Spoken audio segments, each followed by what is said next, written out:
Well, I got my job. I didn't necessarily have an interest in it. I sort of just got the job, was sort of handed to me out of a bad sense of humor, and I met Tank, who used to run this place, a guy named Tank Standing Buffalo, was sort of the artistic director, and I had met him several times, and I just had an offbeat, I guess, sense of humor or way of being, and he just found interest in it, thought I should come do this, and so I did, and then 6 years later, I run it. Just do something where they're not expecting it to happen. It's basically, I mean, it's kind of a dumbified version of it, you know, but really just where things aren't expected to come from, make some shit come from there, you know, and that's what's going to scare people. When it comes to like imagery, you know, just as long as it's disturbing and bloody, people won't like it, you know. So I just think about what's funny to me is disturbing to others. So I just go with what's funny to me. I just look at everything that I make as funny. I mean, everybody's different, right? So some people, just imagery can be enough for them, you know, just to visually see something disturbing can be enough to wreck their day, you know. But other people are harder. So a lot of the way I do it, I go for a visual disturbing, I go for startles, and I just go for mind kind of trips, you know. I don't want to swear too much, but to really fuck with somebody's head is what I want to do, you know. So so when I do say a scene, I'll incorporate many different things that'll go into it, right? So if I can catch somebody from all different angles, that's what's really going to do it, you know. So nowhere is safe. I don't want anyone to ever feel comfortable. Everywhere is possible. And timing, I mean, timing is everything. So for me, a lot of the stuff I do is pneumatically based, so it's air powered, and then a lot of it is actor scare. So a lot of what I do, you know, I really have to hand over to the actors afterwards and put in their hands and trust them that they're going to get the timing right and that they're going to really get into that person, you know, and really run everything appropriately. And we've always had great actors and everything, so it's pretty easy to just sort of hand that over. And I mean, my job only goes so far. I can only do the visual and the mechanical aspect of it, but the actual actuating of it and the actual, you know, presence, you know, that goes over to a completely different department. Well, I mean, we're an entertainment company, right? So we're entertainment. Like, you go to the movies, you watch that, you get entertained by it. It's the same thing. You come to our houses, you're coming for a show of some sort. I don't know if there's necessarily a need to be scared.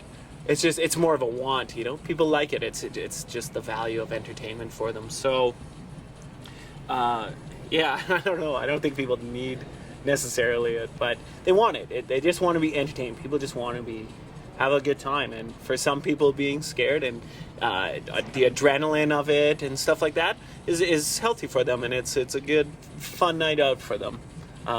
Others get dragged by their friends and have a horrible time, and those are the people I like the most.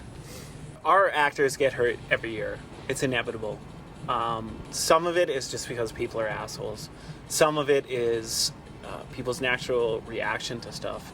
You know, you startle somebody, you scare somebody, you're predatorial in a sense, and so natural reflex kicks in, and you want to, you know, sort of dismantle that situation. So some of it is almost an applauding kind of aspect to it, and some of it's just asinine. And I mean, it just comes with it. You get any type of large gathering, you're just going to get violence just occurs, and it's too bad because I mean, nobody deserves it. We've had really young people get punched out, you know, 14-year-old girls. People don't know they're in a costume, and they just, I don't know. I want people to be scared. I want people to go home and, you know, have bad dreams or say it was too far, or, you know, I didn't have fun anymore. It was too far. I'm scared, and I think that's a good thing. My bosses definitely have lines that they don't want me to cross. So I have to out of respect for the business and respect for our company, I have to develop some lines that I can't go past. I mean, our actors are pretty good. Once you've scared somebody, we get people wet their pants every year at our event. Several people. If you keep going and people are crying, I guess you should stop. It's not really entertainment anymore, and people are there to be entertained. So, I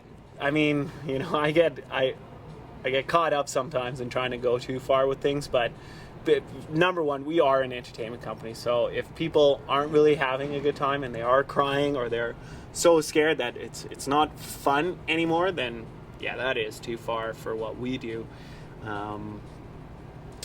So yeah, there is lines that can't be crossed. Yeah, I mean, a lot of things that I do, I find I do them out of satire. The things that I think are funny maybe aren't necessarily funny to other people. But for me, when I build stuff, I just do what I think is funny. And that's how it all comes about. But hospitals, I mean, nobody wants to go to a hospital. I hate going to the hospital. It's the worst. And there's a lot that I can do with it. Mainly, like, I look at it in a design aspect of how many different situations can I make out of this? So say if I were to do a butcher shop, I'm really limited by how many scenes I can really make. You got a meat cooler and you got a butcher, right? I can't go much further than that. A funeral home, same thing. So you got to incorporate a lot of stuff, right? So a hospital is great for me because I can do, an operating room, a recovery room. I can do, even throw in like a maternity ward, crematorium, a morgue, all of this stuff. I can do everything in there. So it's more of just a variety of it. I don't want things to get stale or redundant or obvious or anything like that. We set up at the comic convention this year, and I had a kid come in, and I warned his parents, this is not for young kids.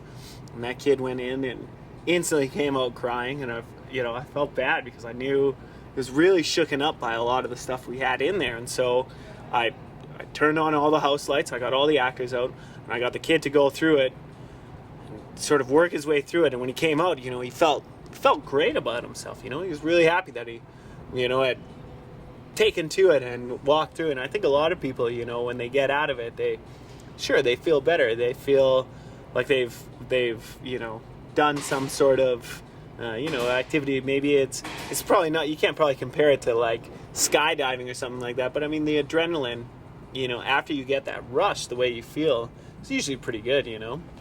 I have reference books that I'm always buying, stuff like that, to help me get better. Just read, just get as much information as you possibly can. And anybody who wants to step into this type of field, the more theatrical, bigger versions, I guess, start off, keep it simple.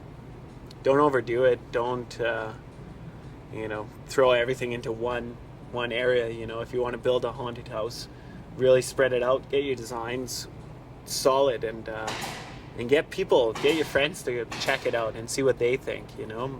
Lighting's important. Every aspect you can get. I mean, we get sound. We have most of our haunts are actually custom made soundtracks. We're just lucky that we have a bit of a budget to do it on, but I mean, you want to affect every single sense if you can. If you can add sense to it, there's products out there just to incorporate. You can buy wet rock smell, you can buy all this type of stuff. Detail, it's important to be really detailed, and reference pictures. Google is your best friend on the entire planet for everything ever. People should accept that there is a macabre. Death is it's an important part of life, unfortunately, and it's sort of the payment of life.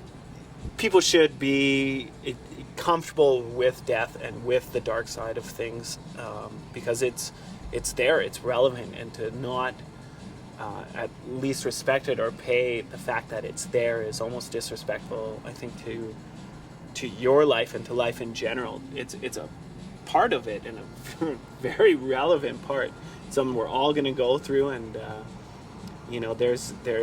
the world is a sick place, and Mother Nature is a sick thing too. There's horrible things happening all the time that just naturally occur, not even the things that people are doing to each other.